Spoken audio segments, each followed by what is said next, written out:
మాట్లాడమాకండి. నమస్కారం అండి. నా పేరు కనిపినేని అంజయ్య. నేను మంగమ్మ కాలేజీ రిటైర్డ్ ప్రిన్సిపల్. ఎప్పుడో 40 ఏళ్ల క్రితం, 40 ఏళ్ల క్రితం ఒక కమ సంఘం పెట్టాం ఒంగోలు. ఫస్ట్ కమ సంఘం, దానికి ఫస్ట్ సెక్రటరీ నేను.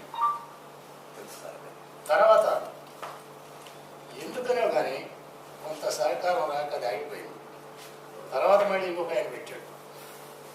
ఆయన ఇంకొక గ్రూపే మేము ఉన్నాం, పెట్టాం. ఇంకొక ఆయన సెక్రటరీ, ఆగిపోయింది. థర్డ్ టైం వెంకట్రావు సెక్రటరీగా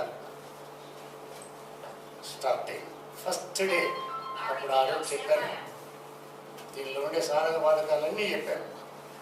ఈ 17 ఏళ్ళ నుంచి ఏమేమి సాధక బాధకాలు ఉన్నాయో, ఏమేమి చేశారో, ఆఖరికి ఈ స్థలం కోసమే 17 ఏళ్ళు తండ్రి. సరైన స్థలం దొరక